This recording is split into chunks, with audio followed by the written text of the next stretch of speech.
Oceanic Flight 815. Until...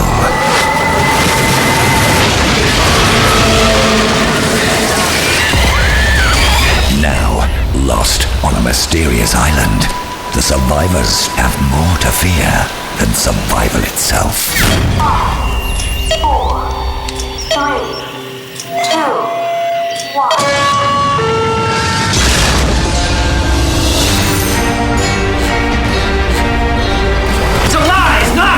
You killed us all. Nothing is real! Namaste, thank you, and good luck. I think your friends just blew themselves up, brother. I just saved us all. I've got to go, and you've got to get as far away from here as possible. Go where? Stop! I'm gonna blow it down, Tom. Who are you people? We're the good guys, Michael. You push the button. That's an order. All we really need to survive is one person who truly loves us. Miss Whitmore, I think we found it.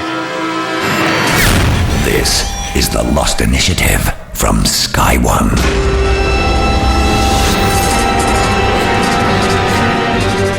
Hello, I'm Ian Lee, and this is The Lost Initiative, the official download show for UK fans of Lost. Now, we've just watched episode 12 and have given our brains a chance to process everything about the list, American football playing Jack, and whether we prefer Emo Claire to Island Claire. And we're now ready to provide you with the definitive guide to Part Avion. We want to hear from you too, so you can email us at lost@sky1.co.uk. The Lost Initiative. I'm joined, I don't even know why I say this, you'll hear every week, it's Paul Terry from Lost Magazine. Hello. Yes, and Grumpy Tom. I like Grumpy Tom. Are you in a grumpy mood this week? Because the last 3 weeks have been hell. No, well, yeah, I'm actually, this episode's been good. It's a good episode, isn't it? I think last week's was good, you weren't so keen on, but everyone surely must love this, weren't they? Yeah, no, it's good, wasn't it? Paul, you excited by it? Oh, amazing. I hadn't gone yes for a long time. Yes. There was a lot of us sitting forward in our seats and going, get in there! Yeah. Okay, let's dive straight in there. It's a Claire flashback this week, and we get a final confirmation that Christian Shepherd, Jack's dad, is also her dad. Look, we had a fling. I was back in Los Angeles, and she told me that she was pregnant, that she was going to have the baby. Have you? You didn't want to see me? No, I came out a bunch of times when you were little. I stayed over, gave you toys, I sang to you. Why'd you stop coming?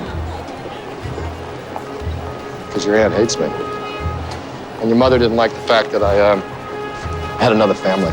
Stunning information, but we knew this already, didn't we? It's very stunning, but we already knew it was happening. Bit of an anticlimax. Well, there were two things that gave it away. The first thing was in series 2, I think it was, where Christian Shepherd goes back to Australia with Anna Lucia and knocks on the door, and someone says, "No, you can't come in. You can't see her." So who would have that been opening the door then? That would have been the aunt, I guess. It must have been Aunt Lindsay, or maybe Aunt Lindsay's daughter, or something. Didn't like we guess that? I think we might have guessed that. We guessed that was in a previous podcast. That was what it was going to be. Yeah. But we still weren't sure. No, there was and then final confirmation was given when that Muppet Matthew Fox blabbed it at a press conference late last year. Ruined it for everyone. I don't want to keep saying it. I was there. You were there, weren't you? I was there. When were you there? When you interviewed Matthew Fox? When I interviewed Matthew Fox, but then there was a press conference-y bit where a star would sit there at a time. Right. And there'd be 20... It was very funny. There'd be 20 journalists from around the world, all with different degrees of capability of speaking English. And they would ask questions. And one of them said, "Matthew, how do you feel about the fact that you and Claire are brother and sister?" But we didn't know at this stage it was going to happen. How did he know? Well, he answered the question. He went, "Yeah, well, it's going to be an exciting storyline, and I'm looking forward to playing that." Actually, the journalist was really crafty. Yeah, it sort of led him into a trap. I think through. Well, I don't think it was crafty. I think it's through inability to speak properly English. Right. But Matthew got right. So the guy mixed up his words. Matthew thought it was something else. I think so. Yeah. And went, that would be even more genius. That would. And came out. And said, "Yeah, we're brother and sister." So we knew, but there may be people listening to this who are unaware that was going to be the outcome. Yeah, they might not. We do mention it pretty much every week. So that's true. Bit of a coincidence, isn't it? That both of his children, I say both, 2 of his children. That's a very good point. Who knows? Who knows where his seed has gone? Were on Flight 815. Yeah. And a lot of fans think that John Terry, that Christian Shepherd is actually intrinsically connected to Hanzo, and this is, I think, more evidence. Yeah, I'd not really made the connection between Hanzo and Jax. Well, he's got a lot of money, got a lot of cash, isn't he? So, well, Bill Gates has got a lot of money. He's not director of Hanzo. I thought about that. Do you know what? Because Bill Gates is real. Oh my gosh, don't want to ruin it for you, Tom. They're fictional. It's not a documentary series. It's not Castaway. It'd be good if it was, though. Thank God it is. Based on a true story. Now, he makes a point of saying to Claire, I sang to you. His hair was looking good, wasn't he? He's looking like a young George Martin. I think John Terry's amazing actor. Yeah, he's a good actor, isn't he? Now, I'm guessing that he would have sang Catch a Falling Star, because that's the song that Claire wanted sung to her baby by the adoptive parents. Yeah, I think that would have been cool if they put that in the episode. If he, I don't know, a little memory moment. And another thing that connect this to the others, him to the others, or Hanso or whatever, is that this is the song that was playing on the Oceanic Mobile. Oh yeah, in maternity leave. Yeah. Well, they know the others know everything about all the people on the flight. It seems. Not only when Mikhail starts talking about, they could probably talk about that later. But yeah, they kind of must know that Claire's dad sang. I hadn't thought about that. Yeah. And that's pretty cool, because that means they're all looking at the pair of them, all individually, and thinking, How possible is it, do you think, that Christian Shepherd is alive and well and on the island somewhere? Incredibly possible.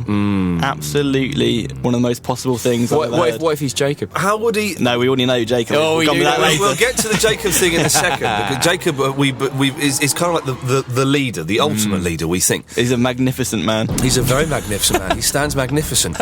But that would mean that the island has. We know the island has healing powers. Has it got the powers to regenerate? Is everyone who's dead going to come back? Maybe they're already back. That would be Echo comes back. Yeah, no, you keep saying this. I keep saying it because, again, I don't know. When I was in LA, he said, we've just basically he implied that in this series, this is Echo Adewale.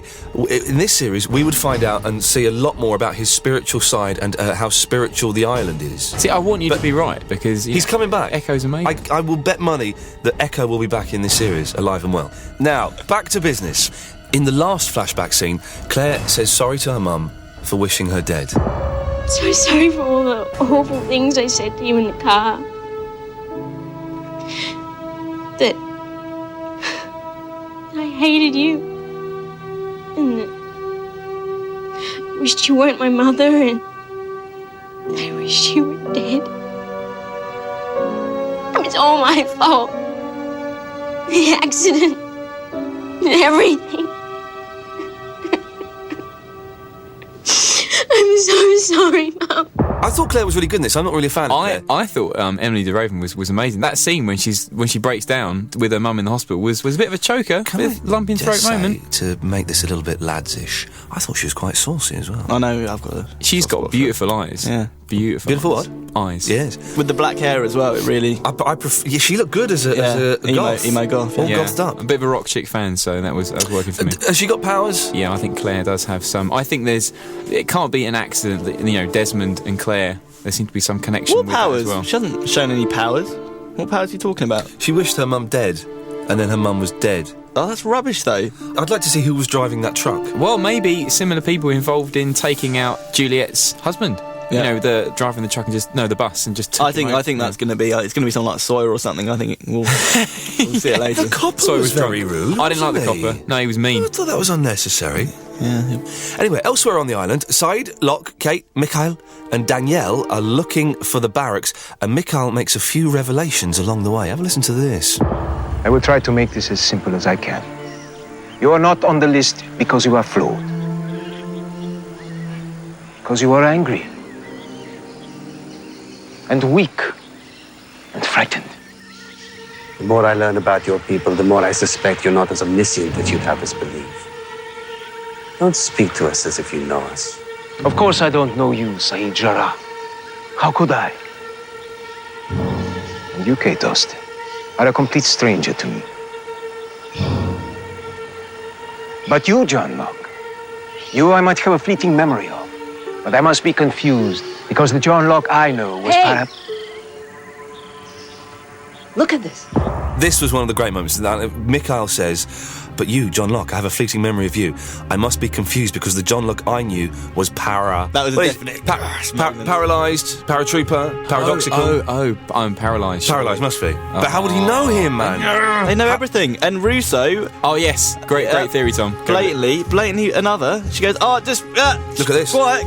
Look at this beautiful shrubbery. It looks like in the shape of a small giraffe. This is... boys, calm down. And we're very excited. You can tell if you're listening to this. For the first time in a few weeks, we're properly excited by this. This is the theory that you started, Tom, and do you know what? For the first time ever, I'm on your side. Get in. That Danielle is an other and is potentially quite high up in the ranks. Because she interrupted Mikhail before I think he reveals I think Mikhail was saying a lot more than he was supposed to. She's always going, everything he's going to say is going to be a lie. Maybe it isn't. Maybe, as we kind of found out, that he was actually telling the truth there. And said that, I remember you used to be I'm beginning to think that she could be another. She definitely interrupted, and it wasn't a... Oh, look what I found. It was kind of a shut up. Shut up, Mikhail. You can give the game away. I think, that fan last week was saying maybe she's like a sleeper agent, like she doesn't remember being another, or doesn't know she's... Nah, rubbish. Rubbish. I mean, it would be a pretty long... She's another. It would be a pretty long hustle, wouldn't it, from season 1? The more I think about it, the more I think that she does know about it. Yeah, though. Ben, she just somehow... Oh, yeah, this is someone you might want to take a look at. He gets Ben, gives them to the others. I've forgotten that. Jesus. Unless we go back to the implanted memories theory, and the whole thing about the ship and the team and the crew, that's an implanted memory. Why does it have to be in it? Why does it have to be implanted? It's just she's lying. That's what it is. They are good at lying. When Ben was pretending to be Henry Gale, Henry Gale. Yeah. When are we going to find out about Henry Gale? Do you remember him? Oh, yeah. Let's see a flashback for no reason. Honestly, where he buried his wife and stuff. I'm sure we'll get that. Yeah. He knows everyone's name as well, Mikhail. He knows do. their surnames. I'm a little bit freaked. Yeah, I'm still a little bit freaked by that. How could he know John? There are ways about this. Maybe Mikhail met John back in the real world. Well, it's the same way that they know all the stuff about Jack. She comes in, when Thingy comes in with the big case file on Jack. Yeah, but how have they got a case file on every single person on the flight? Preparation? Well, see, in the sense the flight was brought to the island, was all planned. Yeah, it must have been. What is the list? The list is mentioned as well. And only the people on the list can comprehend what the island does. And this is nothing to do with the list of, way back with the... They must be. No, but the original list of people to bring to Ben. It's not that list. It is a completely different conversation point, isn't it? Is it a different Jacob's list? Well, he says you weren't on the list. And then they were on Miss Clue's list. He looks at everyone. Yeah, and then he looks at John and then starts to do his little... He does John last, though. Yeah, I know. That's so cool. Well, but why would Kate not be capable of understanding? Is that... Because she's angry or whatever. But is it implied that the people that are on the list are somehow spiritually higher? Yeah, I think there's a higher developed level. Yeah. Yeah, there's a consciousness which they can maybe tap into the island of some kind. Wasn't it fantastic when there's blood spurting out of his ears? Yeah. Proper scanners, brilliant. What did he say? Didn't he say something like "thank you"? Yeah, he did. He was pleased that because he wanted to be shot in the first place. Last episode. Well, why? This is when they reach the outskirts of the barracks, and there's just a superb fence. Yeah, doesn't that look perfect? It's like Jurassic Park. Have you watched it yet? I've not seen Jurassic Park. And do you know what? I'm never going to. Dinosaurs, Sam Neill, no thanks. Neither of those things appeal to me.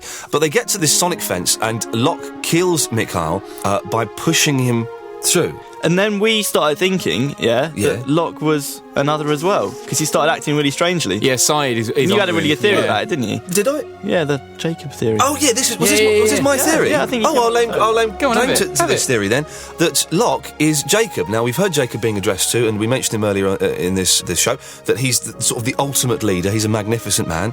And I think that Locke is Jacob. And you watch this episode, and there's slowly... little bits of recognition in his eye, where when Mikhail's talking to him, you sort of see him think, that makes sense. Where do I... This is with the thoughts of his head. That makes sense. Where do I...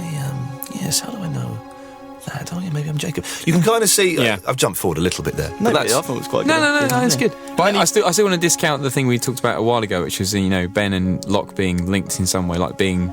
related. I still think that would be really awesome if that would be good. Can we just play an audio clip? This features my favourite line of the episode. This is just after Locke has pushed Mikhail through the fence. Pardon me for not knowing that they had a sonic weapon fence. I didn't know he was going to die. How would I know that? Why are you really here? You here for Jack? Why else would I be here? We'll talk about this later. Pardon me for not knowing they had a sonic weapon fence. What a genius line! Fantastic. Mikhail obviously doesn't want to go back there, does he? Because he thanks Locke for pushing him into it and killing him. I guess so. I think he knows his numbers up, as in, like, if they went back to Otherville, then he'd be, Killed anyway, bullet in the head anyway, so... Or they'd start playing American There's got to be some... We'll get to the American football in a bit. Oh, man. But there's got to be something for the others, and we'll keep calling them that return back to the barracks that's terrifying, because Ms. Clue demands to get shot, Mikhail begs to get killed, and then he thanks Locke when he goes... So what is it... What's going to be there? Maybe if the barracks, if they might be holding something. When they capture Ben as well, doesn't he say that if he ever got out, that he's a dead man anyway? Yeah, exactly. He's good as dead. So maybe it's that whole failure thing, because they seem to be very, spiritually. He's not dead though, is he? Who's that? Ben. When he goes back. Locke is... No, he's not. No, very true. Locke is behaving very oddly in this episode. Last week he was a little bit bumbling. I think you were right to point that out, Tom. But this week he's... because he lies, and he makes a point of saying, I didn't know there's any explosives at the flame. Yes. There's some in my bag. But what's that all about, I don't Tom? know. I think he's got his own agenda. I think he's on a mission. Why did he have that? Maybe he just likes knives and explosives, but still... I think But that means the explosives were downstairs affixed to the wall. We didn't see any explosives anywhere else in the flame. How would he have got down... At what point was he free on his own to go downstairs to the basement? He was left alone for quite a while. Then he wandered out, didn't he? Right at the end of the episode. Maybe he's playing this whole kind of idiot fool look now and being a bit of a... I just think you've got to remember that, it's all an act. But, like, way back at the beginning of the show, from when he, chatted to Walt and went on the hunting thing, this guy, like, Locke is always, like, 10 steps ahead. He really knows where he's going with something. And then the characters go, oh, blimey, we're doing this. So I think that you've got to remember that about Locke. He's a planner. Why would he want explosives? They're useful, though. But they are very But he's taken one. He's taken one block of C4. Yeah. They question him. Are you here for Jack? Or well, that's the thing. He's not there for Jack at all. He has his own agenda, totally, doesn't he? But what is it though? I don't know. I'm asking you. I don't know. Oh, I think he's still a little bit obsessed about being hoodwinked by Benry, like, so well in season 2. I think that's really affected him. I think he wants to go back and he wants almost to see what the others are all about.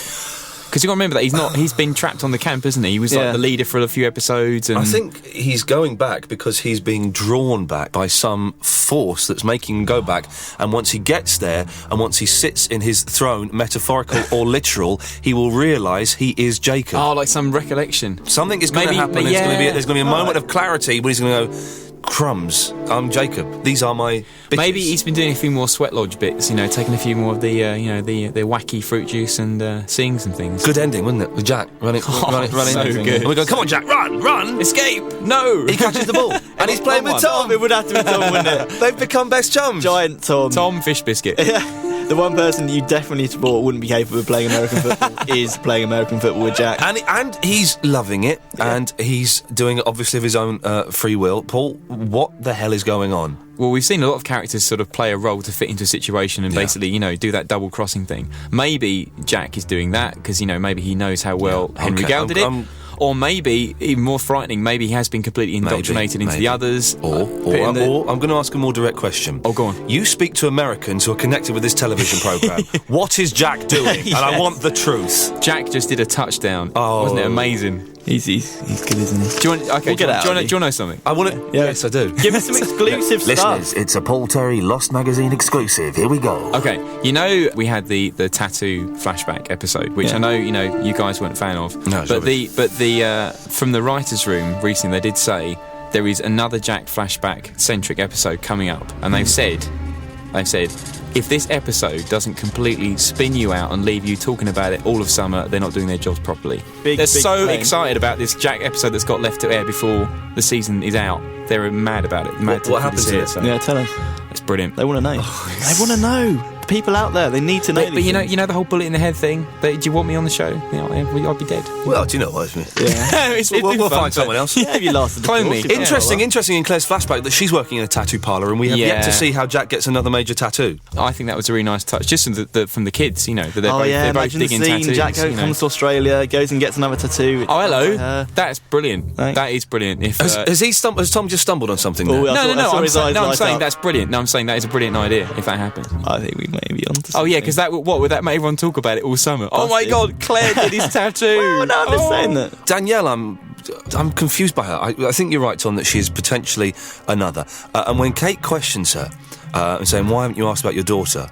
They looked quite similar in this episode, didn't they, Kate and Danielle? Yeah, there's a bit of a. I thought they were going to kiss.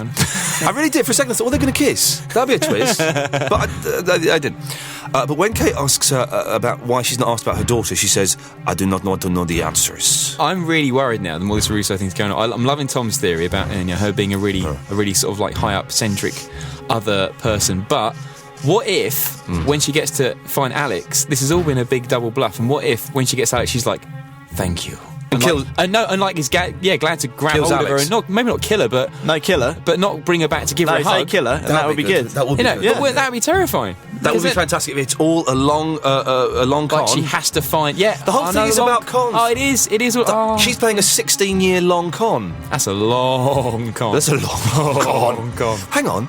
We don't know she's been there for 16 years. She could have been there when he sends off Ethan Rom and the other fella. He sent Danielle. That'll be beginning of season 4. That'll be Russo running along. I love the idea. You said this the other week. I love the idea that the broadcast, the French broadcast, is nothing to do with her. In the fact that when Side goes like, oh, I found you. You're the and she probably thought, yeah, I'll run with that. We've got a caller on the Lost line who I think wants to speak about Danielle. Hello, Mike. Hi there. How's it going? Yeah, good, thank you. Can I just give a brief recap on what we've been speaking about Danielle? We think a lot of this has come from Geeky Tom, that Danielle is one of the bosses of the others and that she wants to get Alex to kill Alex. Well, the thing that I think is that nobody seems to have picked up on is that we all talk about her as the French woman. She's not French. You listen to her talking, she's quite clearly got an Eastern European accent. And I'm no expert on accents myself. She might be Russian. She might be. Neither are the actors that play Australians in this programme either. It would appear the Australian accents are generally very poor. It's true, but the point is that the producers have actually said they talk about Danielle being the French woman who talks with an Eastern European accent, and I don't think anybody else has picked up on that. I guess her accent is perhaps closer to Mikhail's than it is to Sasha Distel's. Absolutely. I mean, I don't know whether she's Russian, but she's certainly not French. That's the point that's brought to my mind. So either she, they're trying to make us think, just be suspicious of her, she's not who she says she is, or there's something, a lot more sinister about her. Before you came on the Lost line and spoke to us, and we're glad to have you here because you're one of the good ones, speaking sense, we were just saying that maybe she's part of the long con. In the scene when Ethan Rom and the other fella are sent off when they see the plane crash and Ben says, right, Ethan, you go over there, get wet and get yourself... Then maybe he sends off Danielle as well. There's definitely more to her story. I hope we get a backstory to her this season. Paul, have you heard anything about Danielle? Anything to say on this, Paul? I know that one of the fans asked Damon a question about Danielle and Alex and said, I'd really like to see, would there be a reunion between Danielle and Alex soon, because I'd really like to see that. And then he said something like, when you get excited, I get excited about that too, sort of ... And there was kind of an insinuation there would be something coming up soon. I don't know whether it'd be the end of this season or maybe the beginning of season 4, but there is a sense it is coming up. Can you ask Damon to come on here? Can you get him on the Lost line? Give him the private direct number to the Lost line so that he can call it any time he wants. We could give it a whirl. Yeah. Have a word with him. We could give it a whirl. I want to speak to this fool and find out what the hell is going on. Dangerous. Michael, anything else? You did do an impression of him, though, didn't you? I can't think of anything else off the top of my head right now. I'm just enjoying listening to you guys. Thanks. Good lad. Thank you, Mike. Take care. Okay. Bye-bye. Bye. There we go. He was nice, wasn't he? Yeah, he was good. We like him because he was talking sense. We don't like him because I didn't get to have a go at him. I've got an email from LostLarker08. In your podcast for Stranger in a Strange Land, you mentioned that you think Jack being cooped up in a cage causes madness, which is the sickness. Well, the official truth is that there is no sickness. Official? Based on who? Do you want to know where this official truth comes from? Oh, go on. This is from the official Lost jigsaw puzzle. Available in the US. It contains a spoiler warning on the side of the box and has a code on the back, which you have to decipher. When all the codes are put together, they produce various messages, including, there is no sickness and quarantine is a hoax. Right. Thanks, I hope this was useful. P.S. Geeky Tom is the bomb. Really? I don't know if that's good in young people's What's speak. a bomb? That can't be a good thing. What do you make of that? Is there an official Lost jigsaw puzzle? Yeah, there is. But it's not the board game, is it? No. It's just a jigsaw puzzle. How but can they put an integral plot part in a jigsaw puzzle for people to buy? And I think that's a bit weird. Yeah, but maybe it's a double bluff. Yeah, I think it probably is. It would be unusual for the makers of a jigsaw puzzle to be involved in. When are we going to have a night playing the Lost Board game? Yeah, we need to do that. I've still got in cellophane. I can't play it because the person I play it with is still only watching series 1. Yeah, no, we should do that. Are you up for that, Tom? Or? Is it part of the plot? Probably is, knowing Lost in the franchise. Yeah, exactly. It might have the answer. I'll be up for that. Do you fancy up for it? Yeah. Okay. I'll be Echo. Thanks, Echo. Okay. Well, let's you come at my flat. Give you a finger buffing. Anyway, sorry, going off on a tangent. Thank you for that, Lost Larker 08. If you want to send us an email with your theories or come on the Lost line, send us an email with your details to lost@sky1.co.uk. That's lost@sky1.co.uk. Now, Charlie and Desmond. Who is it? Oh, I love Desmond. He's brilliant. I want Desmond and Locke to go off and have like their own spin-off show where they solve crimes, but Locke is back in a wheelchair and Desmond still has psychic powers. That'd be brilliant, wouldn't it? DNA, some kind of cross between like Ironside and it'd be fantastic. Quantum Leap. It'd be absolutely brilliant. Now, Desmond, again, I don't know why he's doing it. He prevents Charlie's death and he confesses to Claire, or tells Claire, about his visions, and she seems to buy it straight away. Yeah. Interesting, what you said earlier about, her having visions. Yeah. Maybe she's harbouring something. But you'd think, though, Tom, it's like in time travel films, when the guy falls in love with the girl from, like, the olden days, and he says, got something to tell you. I'm from the future. Oh, wow, what's it like? And she believes it straight away. There's no point, she go, don't talk silly. We don't really see a reaction to it. We see it kind of cuts, and then it goes back to her when... I think, in fairness, though, he's done enough things to prove that there's something weird going on. Because, it's saving from the lightning bolt, and then... The when she was drowning, so I think that in her mind she's thinking, wait a minute, there could be some truth to that. So. The migrating birds thing, I don't know, it was a silly little. That bird is going to turn up somewhere on the island at some point. Hopefully dead. We were hoping it would fly through. It'd be brilliant. Get scanned. If Locke wanders back to the beach camp and he's skewered it and he's marinated it and gone, grabs up. But if those birds had genuinely migrated, it could disprove the dome theory that they're all in a dome. Oh, that's the point. But there's no evidence that bird is not from another part of the island. I think that at some point in a few episodes' time, we're going to see an Avion. Actually, that would be brilliant. And they've just been let out for exercise. Yeah, with exactly the same tags on there or something. That would be brilliant. Or Ben will be reading a note and going... Yeah. Now, we have got a transcript of what the producers and the writer Damon Lindelof and Carlton Cuse said about Desmond's experience. We were talking about this on the last show that we did. Yes, that's correct, yeah. There was some debate over whether they had actually confirmed that Desmond had time travelled. Yeah. Which is the important bit in there that you say proves that they're confirming that Desmond has travelled through time. Okay, well, I would say a couple of lines from Damon. There's a bit of kind of chit-chat, and then Damon says, the two lines I'd pick out, Damon says, one of the things that we try very rarely to do on the show is to play something as only having been imagined or dreamed. Right, so you're saying it wasn't a dream? Yeah. Fair enough, okay. And I would say in a global sense of things that Desmond, back in the year 1996, had that experience. That's the first kind of little teaser bit. But then later on he says... I'll stop you on that bit. Bit while you're scanning through. What you said there doesn't prove that he travelled through time. What it proves is it wasn't a dream, and that Desmond, 11 years ago, 10 years ago, whatever, had a funny turn. That's fair dues, Would you agree with that, Tom? No, yeah, totally. Okay. Yeah, totally. Where's the bit that proves they're confirming time travel? Where does it say it is time travel? It's all about time travel, which you've been banging on about for the last few... Let's not put paragraphs in my point where you and I had our first proper row last week. That's brilliant. Actual row. I'm trying to find it now. Yeah, I bet you are. No, it ain't there. It ain't there. Pause for a sec. There we go. No, it's on the first line. Sorry. This proves that they are confirming that Desmond travelled through time. What are you about to say? I'll preface it with this. Is everyone ready? Yeah, right, yeah. Let's go. If any Lost fan hearing the previous statement and the following one and doesn't think that there's a complete declaration that he went back to the past, whether it be a consciousness time travel, which Tom talked about, or whatever. Okay. So Damon Lindelof says, but I think what's interesting is that there are certain things that happened the way they used to happen that he changed as a result of being in the past. That might sort of resonate over time, like getting hit in the face instead of the bartender, or the fact that the photograph of he and Penny got taken the day he broke up with her. Maybe in another incarnation, maybe there were two photographs.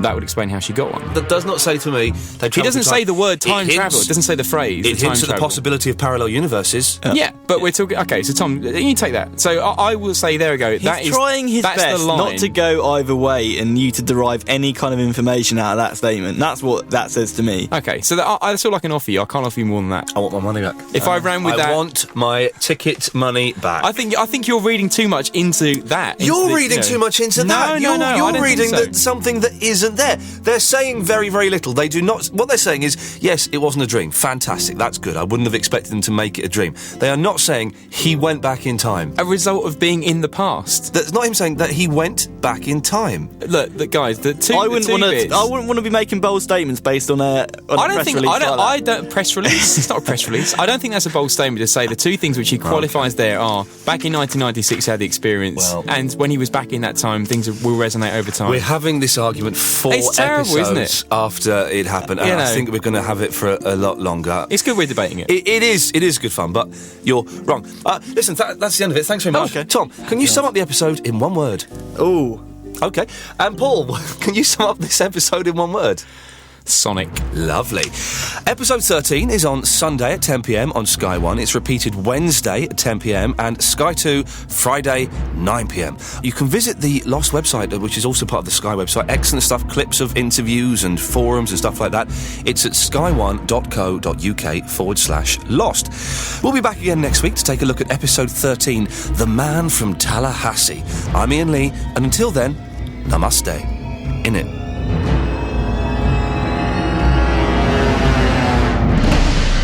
The Lost Initiative is a co-ink production for Sky One.